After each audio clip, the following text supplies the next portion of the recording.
उत्तर प्रदेश के पूर्वांचल में 8वें दशक का समय था, जब दो नामों ने इस इलाके में दहशत का माहौल बना रखा था।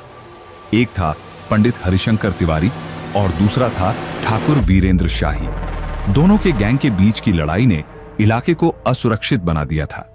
लेकिन जैसे ही 90 का दशक आया, वीरेंद्र शाही की हत्या ने पूरी स्थिति बदल दी।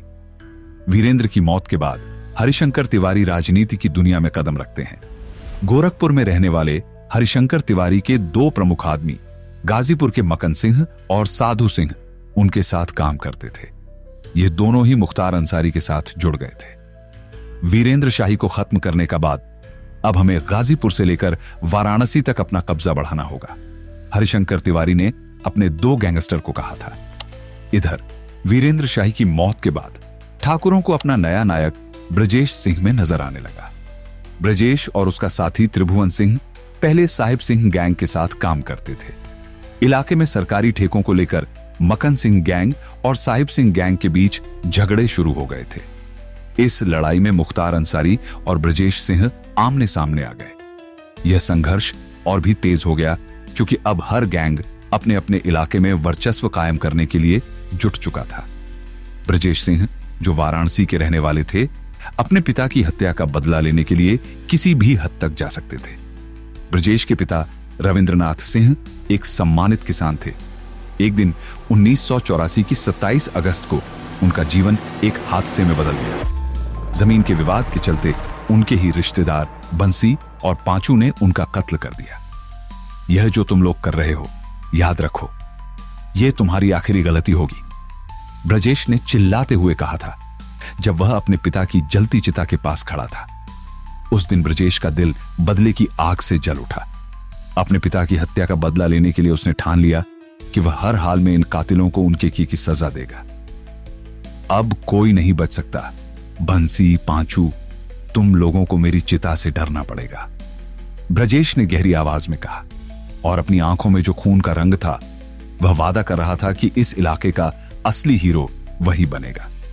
यही वह पल था जब ब्रजेश सिंह ने अपने संघर्ष की शुरुआत की, और फिर उस दिन से वह कभी पीछे नहीं मुड़ा।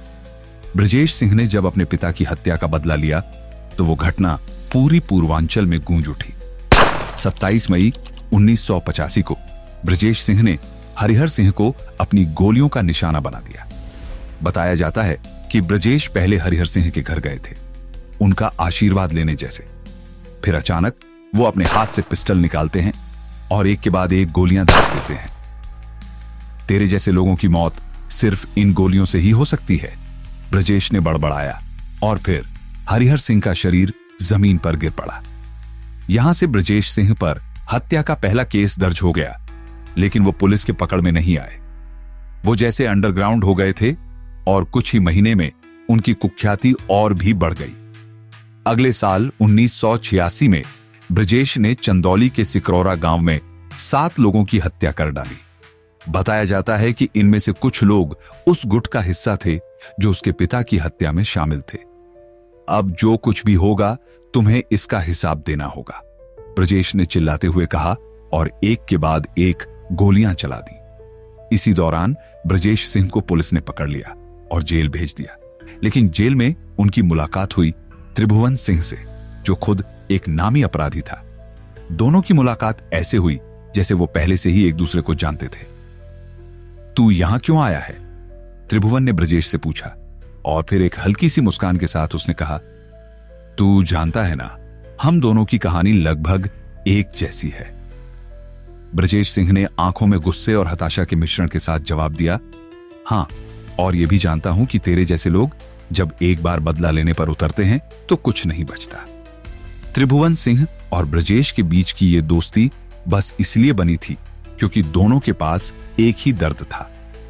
त्रिभुवन सिंह के पिता की हत्या भी उसी गैंग के हाथों हुई थी, जिसमें मकन और उसका भाई साधु सिंह शामिल थे। मकन और त्रिभुवन के बीच का यह पुराना विवाद ही था, जिसने बाद में दोनों को एक साथ ला दिया।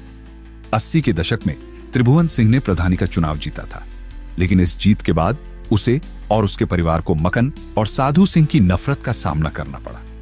एक दिन साधु और मकन ने 5 बीघ जमीन को लेकर रामपत सिंह से लड़ाई कर दी। रामपत ने इसे गाली समझते हुए अपने बेटे त्रिभुवन और बाकी भाइयों के साथ मिलकर दोनों को बुरी तरह पीट दिया। तुम लोग समझते क्या हो अपने आप को? अगर मेरी कसम, तुम्हारी यह हरकत तुम्हें महंगी पड़ेगी, त्रिभुवन ने गुस्से से कहा था। कुछ महीने तक यह झगड़ा शांत रहा, लेकिन अंदर ही अंदर यह नफरत और हिंसा का लावा था जो किसी भी दिन फट सकता था। त्रिभुवन और ब्रजेश सिंह की दोस्ती अब एक खतरनाक मोड़ पर थी, जहां बदला और जंग की राह एक ही थी। एक दिन मौका पाकर साधु सिंह और मकन सिंह ने त्रिभुवन सिंह के पिता रामपत को घेर लिया और लाठी डंडों से बेरहमी से पीट पीट कर मार डाला। प्रधान रामपत की हत्या के बाद साधु और मकन कुछ दिन तक फरार रहे, लेकिन फिर कुछ समय बाद वो फिर से गांव लौटे और उन्होंने रामपत के 3 बेटों की भी हत्या कर दी। अब त्रिभुवन सिंह के घर में बस 2 ही लोग बच गए थे, खुद त्रिभुवन सिंह और उनका भाई राजेंद्र। त्रिभुवन सिंह ने अपने भाई और पिता का बदला लेने का फैसला किया और घर छोड़ दिया। अक्टूबर 1988 में साधु और मकन सिंह गैंग ने त्रिभुवन सिंह के भाई राजेंद्र की भी हत्या कर दी। अब मेरा कत्ल भी तेरा बदला होगा त्रिभुवन, राजेंद्र सिंह की अंतिम चीखें सुनाई दी थी। इस हत्याकांड में साधु सिंह के अलावा मुख्तार अंसारी का भी नाम था। मुख्तार अंसारी एक साधारण परिवार से नहीं आए थे। उनके पिता गाजीपुर जिले के मोहम्मदाबाद में नगर पंचायत के चेयरमैन थे, लेकिन गाजीपुर में एक और शख्स था जो बहुत अधिक प्रभावशाली था, सच्चिदानंद राय। एक दिन किसी मामूली बात पर सच्चिदानंद राय और मुख्तार के पिता के बीच विवाद हो गया। यह बात जब मुख्तार को पता चली तो उसने सच्चिदानंद राय को खत्म करने का मन बना लिया। अब यह आदमी बहुत ऊपर चला गया है, उसे नीचे लाना होगा, मुख्तार ने सोचा। लेकिन यह काम उस समय मुख्तार के लिए आसान नहीं था। मुख्तार ने सच्चिदानंद राय को खत्म करने के लिए साधु सिंह और मकन सिंह से मदद मांगी। तब तक साधु और मकन सिंह अपने पट्टीदार रामपत सिंह और उनके 3 बेटों की हत्या कर चुके थे और गाजीपुर और आसपास के इलाकों में खुद को बड़े दबंग के रूप में स्थापित कर चुके थे। तेरा काम होगा मुख्तार भाई, दोनों ने मुख्तार को यकीन दिलाया। आखिरकार सच्चिदानंद राय के घर में घुसकर उनकी हत्या कर दी गई। मुख्तार अंसारी पर सच्चिदानंद राय की हत्या का आरोप लगा, लेकिन मीडिया में इस हत्या को लेकर कई अलग अलग कहानियां भी आईं। टीवी 9 की रिपोर्ट के मुताबिक 80 और 90 के दशक में गाजीपुर जिले की एक और खासियत थी। राज्य हाईवे से सरकारी बसें इस जिले को पार कर जाती थीं। बनारस, गाजीपुर, गोरखपुर, बलिया, ये सभी रूट माफिया के कब्जे में थे और माफिया अपनी अपनी बसों का संचालन करते थे। इस व्यवस्था में जनता का भी समर्थन था, क्योंकि बसों की टाइमिंग फिक्स होती थी और लोग बसों के समय से घड़ी मिलाकर चलते थे। सच्चिदानंद राय भी एक दबंग आदमी थे और उनकी बसें मोहम्मदाबाद से चलती थी। तुम लोग समझते क्या हो, ये बसें हमारी हैं, सच्चिदानंद राय ने मुख्तार के लोगों से कहा था, जब मुख्तार के लोग उनकी बसों के खिलाफ खड़े हो गए थे। मुख्तार को यह बात अपमानजनक लगी और उसने फैसला किया कि सच्चिदानंद को निपटाना होगा। कुछ दिन बाद सच्चिदानंद राय की हत्या कर दी गई। सच्चिदानंद राय की हत्या में मुख्तार अंसारी का नाम जरूर आया, लेकिन कुछ भी साबित नहीं हो सका। इस घटना के बाद मुख्तार ने साधु सिंह और मकन सिंह को अपना गुरु मान लिया। अब वे इन दोनों के साथ काम करने लगे और अपराध की दुनिया में उनका नाम और भी मजबूत हो गया। मुख्तार के ऊपर मकन और साधु सिंह का प्रभाव साफ नजर आने लगा था और यही वो समय था जब मुख्तार अंसारी और उनका गैंग और भी ताकतवर होते चले गए। गाजीपुर में 2 और दबंग भाई थे, छत्रपाल सिंह और रणजीत सिंह, जिनकी दबंगई भी इलाके में खूब चर्चित थी। लेकिन साधु सिंह और मकन सिंह को यह बात काफी अखर रही थी, क्योंकि दोनों का सपना था कि वो गाजीपुर के सबसे बड़े डॉन बने। इस वजह से एक दिन साधु सिंह और मकन सिंह ने मुख्तार से कहा कि अब वक्त आ चुका है, छत्रपाल और रणजीत सिंह को निपटा दिया जाए। माना जाता है कि मुख्तार अंसारी ने रणजीत सिंह को खत्म करने के लिए उसके घर के सामने रहने वाले रामू मल्लाह से दोस्ती कर ली। रामू मल्लाह बाद में मुख्तार का शार्प शूटर बनता है। मुख्तार ने रामू मल्लाह के घर की बाहरी दीवार में एक सुराख किया और ठीक वही सुराख रणजीत सिंह के घर की दीवार में भी किया, जिससे वो सीधे रणजीत सिंह के आंगन में झांक सकते थे। अब मौका मिलते ही निशाना लगाना होगा, मुख्तार ने अपने शार्प शूटर से कहा। एक दिन रणजीत सिंह आंगन में घूम रहा था। जैसे ही मौका आया, मुख्तार ने एक गोली चलाई और रणजीत सिंह को मौत के घाट उतार दिया। बस फिर क्या था, मुख्तार के इस कारनामे के बाद तीनों दोस्तों साधु सिंह, मकन सिंह और मुख्तार अंसारी का दबदबा गाजीपुर में और भी बढ़ गया। अब इनका नाम पूरे इलाके में गूंजने लगा था। इधर जेल में बंद त्रिभुवन सिंह और ब्रजेश सिंह की मुलाकात हो चुकी थी। ब्रजेश को यह भी पता चला कि उसके पिता रविंद्रनाथ सिंह के हत्यारे बंशी और पांचू भी साधु सिंह और मकन सिंह के लिए काम करते थे। इस जानकारी के बाद ब्रजेश और त्रिभुवन ने एक नया गुट बना लिया, साहिब सिंह गैंग, जिसमें अब इन दोनों का हाथ था। अब गाजीपुर में दो गुट थे। एक था मुख्तार अंसारी, साधु सिंह और मकन सिंह का गैंग, और दूसरा था ब्रजेश सिंह और त्रिभुवन सिंह का गैंग। 90 के दशक में ब्रजेश सिंह और उनका गुट बनारस में तमाम तरह के धंधों में हाथ आजमा रहे थे। वहीं गाजीपुर में मुख्तार अंसारी गैंग भी अपनी ताकत बढ़ाने की कोशिश कर रहा था। यह वो दौर था जब बनारस में रेशम और कोयले के कारोबार पर सबकी नजर थी। रेशम और कोयला उन दिनों के सबसे मुनाफे वाले धंधे थे। बनारस में ये दोनों कारोबार बहुत तेजी से बढ़ रहे थे, क्योंकि मुगल सराय से बनारस के नजदीक होने की वजह से कोयले के काले कारोबार को चलाना आसान था। मुख्तार अंसारी भी इसी मौके का फायदा उठाकर इन धंधों पर कब्जा जमाना चाहता था। अब हमें सिर्फ रेशम और कोयला ही नहीं, सब कुछ चाहिए, मुख्तार ने अपने गुर्गों से कहा। इन्हीं व्यापारों पर कब्जा करके मुख्तार अंसारी ने अपनी आर्थिक साम्राज्य को और भी मजबूत करने का लक्ष्य तय किया था। गाजीपुर से बनारस तक अपने वर्चस्व को फैलाने का ख्वाब अब मुख्तार अंसारी की आंखों में था। वहीं बनारस में ब्रजेश सिंह का गढ़ मजबूत था, लेकिन साथ ही अवधेश राय भी अपनी जड़ों को गहरे तक फैला रहे थे। अवधेश राय, जो कि अजय राय के बड़े भाई थे, जो खुद मोदी के खिलाफ चुनाव लड़ चुके थे, एक दबंग नेता के तौर पर उभर रहे थे। ब्रजेश सिंह के करीबी अवधेश राय मुख्तार के साम्राज्य के विस्तार में एक बड़ी रुकावट बन रहे थे। 3 अगस्त 1991 को वाराणसी के लहरावीर इलाके में अवधेश राय को गोली मारकर हत्या कर दी जाती है। बीबीसी की एक रिपोर्ट में बताया गया कि इस हत्याकांड की कई वजहें थीं, जिनमें से एक व्यापारियों से वसूली भी थी। लहरावीर और हथुआ मार्केट जैसे इलाके बनारस के बड़े व्यापारिक केंद्र थे। यहां मुख्तार अंसारी के लिए काम करने वाले 2 सिपाही हैदर अली टाइगर और संजय सिंह व्यापारियों से वसूली किया करते थे। अवधेश राय इन व्यापारियों के सरपरस्त थे और दुर्गा पूजा करवाते थे, जिसमें व्यापारी आर्थिक मदद दिया करते थे। जब व्यापारियों ने इन सिपाहियों की शिकायत अवधेश राय से की तो उन्होंने धरना प्रदर्शन किया, जिसके बाद दोनों सिपाही निलंबित हो गए। बाद में इन सिपाहियों और एक हत्याकांड के अभियुक्त राकेश ने अवधेश राय की रैकी की और उसकी हत्या कर दी। अवधेश राय की हत्या के बाद ब्रजेश सिंह और मुख्तार अंसारी के बीच दुश्मनी और भी गहरी हो गई। ब्रजेश सिंह को यह भी पता चला कि मुख्तार अंसारी ने त्रिभुवन सिंह के परिवार को खत्म किया था और अब वह ब्रजेश के गढ़ में घुसकर अपना साम्राज्य फैलाना चाहता था। ब्रजेश और त्रिभुवन ने पहले तो साधु सिंह को निपटाने का प्लान बनाया, लेकिन साधु सिंह इस वक्त जेल में था और उसे मारना आसान नहीं था।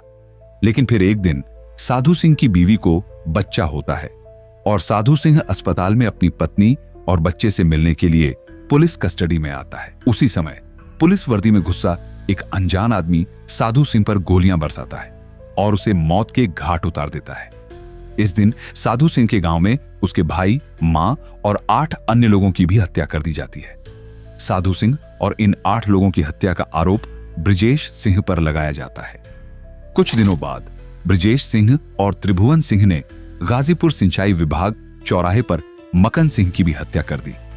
अब साहिब सिंह गैंग का डॉन बन चुका था ब्रजेश सिंह, जबकि मकन सिंह और साधु सिंह की हत्या के बाद मकन गैंग का नया डॉन बन गया था मुख्तार अंसारी। अब गाजीपुर और बनारस में 2 ताकतवर गैंग थे। एक था ब्रजेश सिंह का गैंग और दूसरा था मुख्तार अंसारी का गैंग। दोनों के बीच कोयला मंडी, शराब की तस्करी, स्क्रैप का कारोबार, रेलवे के ठेके, बालू के पट्टे और कई अन्य अवैध धंधों को लेकर जबरदस्त अदावत छिड़ गई थी। अब यह संघर्ष सिर्फ सत्ता की नहीं, बल्कि उस पूरे क्षेत्र की भविष्यवाणी की जंग बन चुका था। पूर्वांचल का यह इलाका कभी अपनी शांति और सुरक्षा के लिए जाना जाता था, लेकिन अब यहां के गली मोहल्लों में गोलियों की आवाज गूंजने लगी थी। दो ताकतवर गैंग ब्रजेश सिंह और मुख्तार अंसारी के बीच की ये लड़ाई अब सिर्फ दो गैंग्स की जंग नहीं थी, बल्कि पूरे इलाके के भविष्य का सवाल बन चुकी थी। ब्रजेश सिंह का गढ़ बनारस था और वहीं मुख्तार अंसारी का खौफ गाजीपुर से लेकर महू तक फैल चुका था। इन दोनों के बीच कभी दोस्ती थी, लेकिन अब दुश्मनी की आग जल चुकी थी। अब यह जंग सिर्फ इलाकों की नहीं, ताज की है। ब्रजेश सिंह ने अपने गुर्गों से कहा था, जो सबसे ऊपर होगा वही इस इलाके का असली शेर होगा। लेकिन मुख्तार अंसारी का मामला थोड़ा अलग था। वह किसी साधारण परिवार से नहीं आए थे। उनका परिवार पूर्वांचल ही नहीं, बल्कि देश की राजनीति में भी बड़ा नाम था। उनके दादा मुख्तार अहमद अंसारी, जिन्होंने 1927 में देश की आजादी की लड़ाई के दौरान कांग्रेस के अध्यक्ष के रूप में काम किया था, ने न सिर्फ भारत की स्वतंत्रता संग्राम में हिस्सा लिया, बल्कि हिंदू मुस्लिम एकता का संदेश भी दिया। जो इनकी राह पर चलता है वह सिर्फ इलाकों में नहीं, इतिहास में भी अपना नाम दर्ज करता है। मुख्तार अंसारी ने एक बार अपने छोटे भाई से कहा था। मुख्तार अहमद अंसारी ने जामिया मिलिया यूनिवर्सिटी के संस्थापक के रूप में भी अपनी छाप छोड़ी थी। उनके पोते हामिद अंसारी, जो भारत के उपराष्ट्रपति बने, और उनके बेटे सुभानु उल्लाह अंसारी, जो एक कम्युनिस्ट नेता थे, सबका ही राजनीति में गहरा प्रभाव था। मुख्तार के बड़े भाई अफजाल अंसारी ने 1985 में गाजीपुर के मोहम्मदाबाद विधानसभा सीट से चुनाव जीता था। मुझे आज भी याद है, जब अफजाल भाई ने पहली बार विधायक का चुनाव जीता तो मुख्तार भाई ने कहा था, आज से हमारा नाम सिर्फ वोटों से नहीं, दिलों से भी लिया जाएगा। अफजाल के साथ मुख्तार अंसारी ने इस इलाके में अपनी पहचान बनाई थी। ब्रजेश सिंह और मुख्तार अंसारी की जंग सिर्फ गैंगों तक ही सीमित नहीं थी, यह राजनीति का भी खेल था। 1995 के लोकसभा चुनाव में बसपा ने मुख्तार अंसारी को मऊ जिले से चुनावी मैदान में उतारा, लेकिन सामने थे कांग्रेस के बड़े नेता कल्पनाथ राय। तुम्हारे खिलाफ मुकाबला करना आसान नहीं होगा, कल्पनाथ राय ने चुनावी सभा में चुनौती दी। लेकिन इस बार मुख्तार अंसारी की किस्मत साथ नहीं दी और वह हार गए। कभी जीतते हैं, कभी हारते हैं, लेकिन कभी भी हम मैदान छोड़ने वाले नहीं। मुख्तार अंसारी ने हार के बावजूद आत्मविश्वास से भरी आवाज में कहा कि यूपी विधानसभा चुनावों में बसपा ने एक बार फिर से मुख्तार को मऊ सदर विधानसभा सीट से टिकट दिया। इस बार उन्होंने जीत दर्ज की। जो हारता है वही आगे बढ़ता है, मुख्तार अंसारी ने मुस्कुराते हुए कहा। मुझे खुद पर भरोसा था और अब जब जीत मिली है तो कोई भी हमें नीचे गिरा नहीं सकता। अब मुख्तार अंसारी के भाई, भतीजे और बेटे किसी भी चुनाव में खड़े होते तो जीत उनके नाम होती। 2022 में उन्होंने अपनी सीट अपने बेटे अब्बास अंसारी को दे दी, जो सुहेल देव भारतीय समाज पार्टी SBSP की टिकट पर चुनाव जीत गए। आज से हमारा नया अध्याय शुरू होता है, मुख्तार ने बेटे को सीट सौंपते हुए कहा। मुख्तार के नाम से उनकी पूरी फैमिली चुनावी राजनीति में उतरने लगी थी और उनकी जीत से यह साबित होता था कि एक बार जो मुख्तार अंसारी की टीम में शामिल हो जाता, उसकी जीत तय थी। अगर तुम मुख्तार अंसारी के नाम से चुनाव लड़ोगे तो बस समझो तुम्हारी जीत पक्की है। यह सिर्फ एक नाम नहीं, एक ताकत है, उनके समर्थक अक्सर कहते थे। हालांकि कभी कभी कुछ चुनाव में हार भी हुई, लेकिन मुख्तार अंसारी और उनके परिवार की राजनीति अब इस इलाके की पहचान बन चुकी थी। यह सिर्फ गैंग और गैंगवार की कहानी नहीं थी, बल्कि एक ऐसे परिवार की भी कहानी थी जिसने अपनी ताकत से इलाके की राजनीति और समाज को पूरी तरह से बदल डाला। मुख्तार अंसारी, जो शुरुआत में माफिया और बाहुबली के रूप में पहचाने जाते थे, ने 30 साल तक अपने इलाके में अपना वर्चस्व बनाए रखा और बार बार विधानसभा में जगह बनाई। यह सवाल उठता है कि आखिर कैसे एक माफिया नेता इतना लंबा समय तक सत्ता में बना रहा और क्यों जनता उसे हर बार चुनकर भेजती रही। इसका जवाब था मुख्तार अंसारी की रॉबिन हुड जैसी इमेज, जो उन्होंने अपनी मददगार और जनहितकारी गतिविधियों के माध्यम से बनाई थी। मुख्तार ने अपनी निजी क्षमता से क्षेत्र के गरीब और जरूरतमंद लोगों की मदद की थी। वह सिर्फ अपराधी नहीं, बल्कि एक मसीहा की तरह भी जाने जाते थे। उनका घर, जिसे फाटक के नाम से जाना जाता था, न्याय की तलाश में आने वाले लोगों के लिए एक दरबार की तरह था। यहां वे लोग आते थे जिनके साथ कानून ने इंसाफ नहीं किया था। कानून से न्याय नहीं मिल रहा तो फाटक पर आओ, यहां तुम्हारी सुनवाई होगी, मुख्तार अंसारी के कारिंदे अक्सर कहते थे। वहां पर किसी भी समस्या का हल मिलता था, चाहे वो झगड़े में फंसी जमीनों का विवाद हो, किसी की शादी के लिए पैसा चाहिए हो, या फिर सरकारी महकमे के लोगों द्वारा किसी को परेशान किया जा रहा हो। लोग सीधा फाटक पर जाते थे। कोर्ट का रास्ता छोड़कर फाटक तक आने वालों को यह विश्वास था कि यहां उनका दर्द सुना जाएगा। एक बुजुर्ग मोहम्मदाबाद के निवासी ने कहा, मुख्तार के लोग घूमते रहते थे और जब कोई परेशान होता तो उन्हें जल्दी से पकड़ लिया जाता था। फैसले फाटक पर होते थे और वहीं से फरमान जारी हो जाते थे। मुख्तार अंसारी का जलवा इतना था कि जब वह मोहम्मदाबाद में होते तो पूरी शहर में 24 घंटे बिजली रहती थी। यह एक संकेत था कि मुख्तार जिले में हैं और लोग इसी से समझ जाते थे कि उनका नेता अपने इलाके में मौजूद है। मुख्तार का राज होता था जब तक बिजली जलती रहती थी। मोहम्मदाबाद के लोग बड़े गर्व से कहते थे। विधायकी के पद ने मुख्तार को ब्रजेश सिंह के ऊपर एक बड़ा एडवांटेज दिया था। उस दौर में उत्तर प्रदेश की राजनीतिक गठबंधन सरकारों के आसपास घूम रही थी। कोई भी पार्टी स्पष्ट बहुमत नहीं पा रही थी और सदन में बहुमत साबित करने के लिए एक एक विधायक की जरूरत होती थी। ऐसे में मुख्तार अंसारी जैसे बाहुबलियों की अहमियत बढ़ गई थी। राजनीतिक पार्टियां जो खुद बहुमत के लिए संघर्ष कर रही थीं, मुख्तार जैसे बाहुबलियों को अपनी ओर खींचने के लिए कभी कभी मदद लेने आती थी। हमारी ताकत से ही तो आपकी सरकार बनेगी, एक नेता ने मुख्तार अंसारी से कहकर समर्थन मांगा था। मुख्तार अंसारी और पंडित हरिशंकर तिवारी जैसे बाहुबलियों का परिवारों में खुद के कई विधायक होने की वजह से राजनीतिक ताकत भी जबरदस्त थी। उनके पास दर्जन भर विधायकों पर नियंत्रण था और इन बाहुबलियों को अपनी जातियों और समुदायों से भी पूरा समर्थन मिलता था। यही कारण था कि मुख्तार अंसारी जैसे नेताओं ने सिर्फ धन बल और शक्ति बल से ही नहीं, बल्कि राजनीतिक दृष्टिकोण से भी अपने कदम जमाए थे। मुख्तार का राजनीति में यही दबदबा था कि वह अब केवल एक बाहुबली नेता नहीं रह गए थे, बल्कि वह अपनी ताकत से किसी भी पार्टी के लिए जरूरी बन गए थे। यह उनका अपने इलाके के प्रति समर्पण और जनता के बीच बनाई गई विश्वसनीयता थी, जिसने उन्हें हमेशा सत्ताधारी बनाए रखा। मुख्तार अंसारी ने विधायकी मिलने के बाद ब्रजेश सिंह की सत्ता को चुनौती देना शुरू कर दिया था। उनका दबदबा पुलिस और राजनीति दोनों में था। पुलिस अब ब्रजेश सिंह को परेशान करने लगी थी और धीरे धीरे ब्रजेश के गैंग के लोग भी हमलों का शिकार होने लगे थे। अब ब्रजेश गैंग के लोग ये सोचने लगे थे कि क्यों न मुख्तार अंसारी को ही खत्म कर दिया जाए।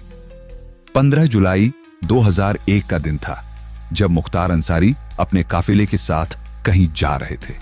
अचानक एक ट्रक के पास खड़े कुछ हथियारबंद हमलावरों ने ताबड़तोड़ फायरिंग शुरू कर दी। इधर मुख्तार के लोगों ने भी जवाबी फायरिंग शुरू कर दी। इत्तेफाक से इस गैंगवार में मुख्तार अंसारी की जान बच गई, लेकिन 3 लोगों को अपनी जान गंवानी पड़ी। इस गोलीकांड का आरोप ब्रजेश सिंह पर लगा और उनके खिलाफ रिपोर्ट दर्ज कर दी गई।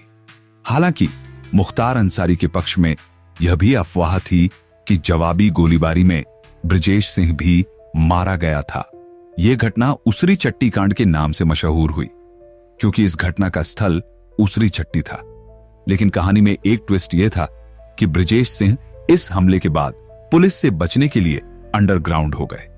जब ब्रजेश सिंह की मौत की अफवाह फैली तो मुख्तार अंसारी को पूर्वांचल में अकेला डॉन बनकर रह जाना पड़ा।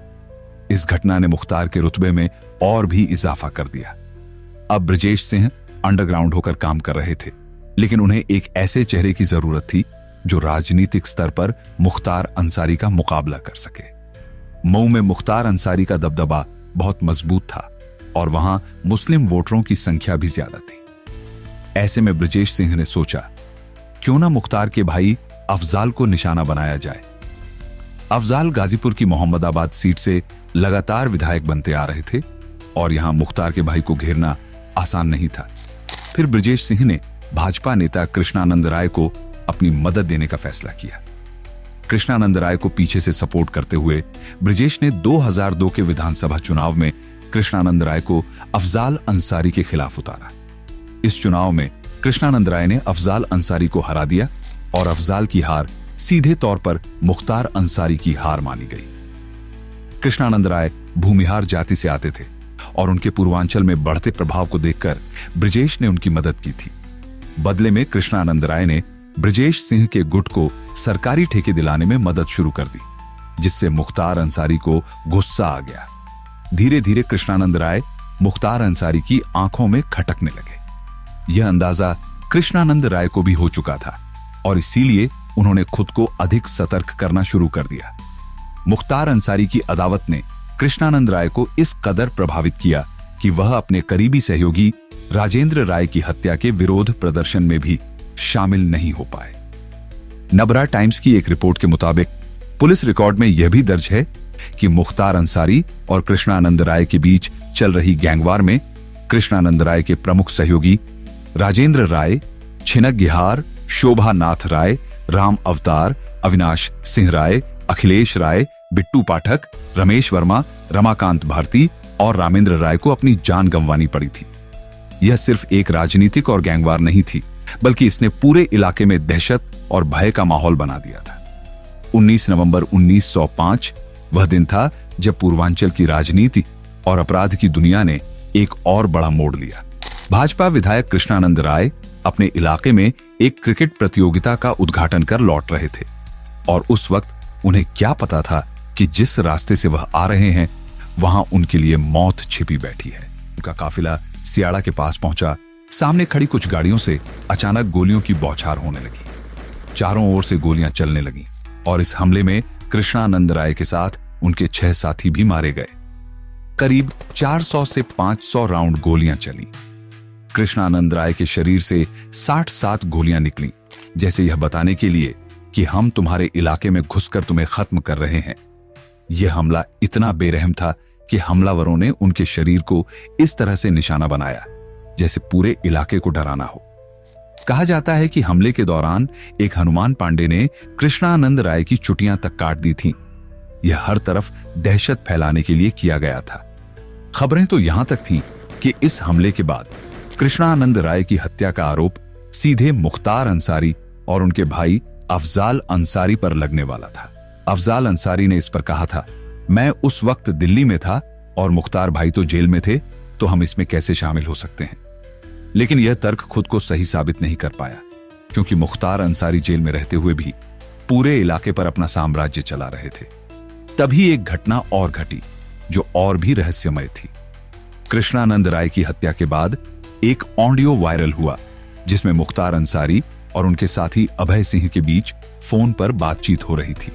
राय और मुन्ना बजरंगी के बीच गोलियां चल रही हैं, मुख्तार अंसारी कह रहे थे।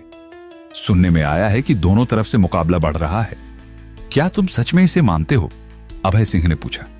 अगर सच नहीं होगा तो क्या होगा? मुख्तार ने जवाब दिया। उसकी आवाज में एक खतरनाक आत्मविश्वास था। हमारा काम चलता रहेगा। राय जैसे लोग तो हिम्मत दिखाकर इस इलाके में कुछ नहीं कर सकते।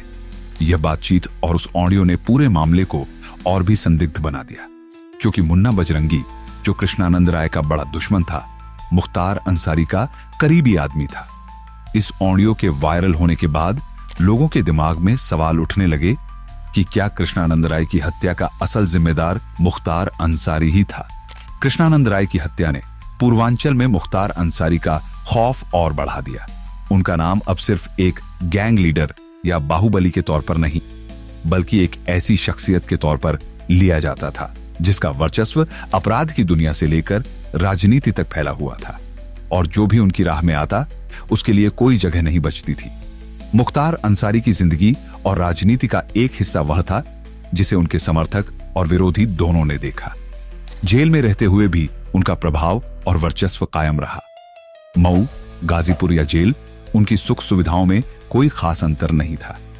जेल में रहते हुए भी उन्हें वो सारी सुविधाएं मिली जो आमतौर पर किसी नेता को मिलती है। 2005 में मुख्तार ने गाजीपुर जेल को अपना ठिकाना बना लिया, और जो दरबार कभी फाटक पर लगता था वही अब गाजीपुर जेल में लगने लगा। यूपी के पूर्व डीजीपी ब्रिजलाल ने मीडिया से बात करते हुए बताया था कि मुख्तार को ताजे मछली खाने का शौक था, इसलिए जेल परिसर में तालाब खुदवाया गया ताकि वह ताजे मछली का सेवन कर सके। इतना ही नहीं, एक डिप्टी एसपी उनके लिए अखबार लाते थे और एक दरोगा उनके प्रेस किए हुए कपड़े पहुंचाने का काम करते थे। जेल में रहते हुए उनका निशानेबाजी का शौक भी बरकरार रहा था। वे गुलेल से निशानेबाजी की प्रैक्टिस किया करते थे और यह सब कुछ जेल के भीतर ही चलता था। 2003 से लेकर 2007 तक जब मुलायम सिंह यादव उत्तर प्रदेश के मुख्यमंत्री थे, तब तक राजनीतिक स्थिति कुछ और थी। लेकिन मई 2007 में मायावती के मुख्यमंत्री बनने के बाद राजनीतिक हालात बदलने लगे। 2009 तक सूबे की कमान मायावती के हाथ में आ चुकी थी। फिर 2009 में जब गाजीपुर जेल में एसटीएफ ने छापा मारा तो वहां मुख्तार की सेल में फ्रिज, कूलर, गैस सिलेंडर जैसे सामान पाए गए। इसके बाद मुख्तार अंसारी को मथुरा जेल भेज दिया गया और फिर उन्हें अलग अलग जेलों में शिफ्ट किया जाता रहा। इधर ब्रजेश सिंह को भी 2008 में उड़ीसा से गिरफ्तार कर लिया गया। 2012 में जेल में बंद ब्रजेश सिंह ने उत्तर प्रदेश के चंदौली जिले की सैयद राजा सीट से विधानसभा चुनाव लड़ा। हालांकि वह हार गए। इसके बाद 2016 में ब्रजेश सिंह ने जेल से ही एमएलसी का चुनाव लड़ा और इस बार उन्हें जीत मिली। जेल में रहते हुए वे एमएलसी बन गए। 2008 से लेकर 2022 तक ब्रजेश सिंह जेल में रहे और 13 साल बाद उन्हें जमानत मिल पाई। इसी बीच 2023 में एमपी एमएलए कोर्ट ने मुख्तार अंसारी को बीजेपी के एमएलए कृष्णानंद राय की हत्या के मामले में दोषी करार दिया और 10 साल की सजा सुनाई। इसके अलावा मार्च 2024 में कोर्ट ने मुख्तार अंसारी को फेक हथियार लाइसेंस केस में उम्र कैद की सजा सुनाई। लेकिन इस दौरान मुख्तार अंसारी ने कई बार अपनी जान को खतरे में बताया और शिकायत की कि उन्हें धीमा जहर दिया जा रहा है और किसी न किसी तरीके से उनकी हत्या की कोशिश की जा रही है। मुख्तार अंसारी की मौत के बाद भी ऐसी अफवाहें फैलीं कि उन्हें मारने के लिए जहर दिया जा रहा था और यह पत्र वायरल भी हुआ। फिर 28 मार्च 2024 को अचानक खबर आई कि मुख्तार अंसारी की तबीयत खराब है और कुछ ही देर बाद यह खबर आई कि वह हार्ट अटैक से चल बसा। जैसे जैसे मुख्तार अंसारी की मौत की खबर फैलने लगी, हर किसी के मन में एक ही सवाल था, क्या यह एक स्वाभाविक मौत थी या फिर इसके पीछे कोई बड़ी साजिश छिपी हुई थी। मुख्तार अंसारी ने अपनी मौत से पहले जहर दी जाने की आशंका जताई थी और उनके परिवार ने भी इसे लेकर गंभीर आरोप लगाए। उनके बेटे उमर अंसारी ने तो साफ तौर पर कहा, यह एक व्यक्ति का काम नहीं हो सकता, इसमें ब्रजेश सिंह और त्रिभुवन सिंह जैसे लोग शामिल हैं और यह सब कुछ सरकार की मंजूरी से हुआ है। यह कोई मामूली मामला नहीं है, उमर ने कहा। यह एक गहरी साजिश है जो किसी के बस का काम नहीं। इन आरोपों को सुनकर भी अगर आप तथ्यों पर गौर करें तो मुख्तार अंसारी की मौत एक स्वाभाविक मौत नहीं लगती। कभी कभी मन में सवाल उठता है कि क्या वाकई कोई व्यक्ति इतना ताकतवर हो सकता है कि उसे जान से मारने की साजिशें रची जाएं। कुछ लोग इसे एक बड़ी साजिश मानते हैं और मुख्तार को मसीहा की तरह देखते हैं। वहीं दूसरी ओर कुछ लोग ऐसे भी हैं जो उन्हें केवल माफिया समझते हैं, लेकिन असल में वह नफरत सिर्फ एक व्यक्ति से नहीं बल्कि उस समुदाय से है जिससे मुख्तार अंसारी आते थे। अगर आप माफियाओं से नफरत करते हैं तो फिर सत्ताधारी दल के नेताओं को क्यों नहीं निशाने पर लेते। एक स्थानीय नेता ने सवाल उठाया, वे क्यों नहीं हरिशंकर तिवारी, वीरेंद्र शाही या ब्रजेश सिंह जैसे नेताओं की निंदा करते। यहां असल बात यह है कि लोग अपनी जाति और समुदाय के आधार पर अपनी पसंद और नफरत तय करते हैं। कोई अपने डॉन को मसीहा मानता है तो कोई दूसरे समुदाय के डॉन को माफिया। यह मानसिकता सिर्फ मुख्तार के विरोधियों के लिए नहीं बल्कि उनके समर्थकों के लिए भी है। दरअसल यह भारतीय समाज का सच है, जहां लोग नायक की तलाश में रहते हैं और उसी नायक को अपना आदर्श मानते हैं जो उनकी पहचान से मेल खाता हो। भारत का न्यायिक और सामाजिक सिस्टम इतना कमजोर और जटिल हो चुका है कि यहां की गरीब और कमजोर जनता न्यायालयों से ज्यादा नायकों पर भरोसा करती है। मुख्तार अंसारी की कहानी भी ऐसी ही एक मिसाल थी, क्योंकि लोगों ने उसे अपने नायक के रूप में देखा था, लेकिन इसका मतलब यह नहीं था कि वह बेदाग थे। मुख्तार अंसारी ने भी अपराध किए और यह सवाल उठता है कि क्या सिर्फ वही गुनाह करने वाले थे। ब्रजेश सिंह और उनके जैसे लोग भी तो अपराध करते हैं, लेकिन फिर भी राजनीति में अपना स्थान बना लेते हैं। गुनाह तो सबने किए हैं, एक समर्थक ने कहा, लेकिन आखिर में वही बचता है जो अपने लोगों के लिए खड़ा होता है। समाज की यह मानसिकता आज भी कायम है और यह मुख्तार अंसारी जैसे बाहुबलियों की सफलता का कारण भी है। उन्होंने अपने क्षेत्र में एक ऐसा प्रभाव छोड़ा था जिसे कोई भूल नहीं सकता। अगर आपको यह कहानी पसंद आई हो तो वीडियो को लाइक जरूर करें और चैनल को सब्सक्राइब करें ताकि आप इस सीरीज के आने वाले हिस्सों से भी जुड़ सकें। इस तरह की कहानियों के बारे में और जानने के लिए हमें अपना प्यार और समर्थन देते रहें।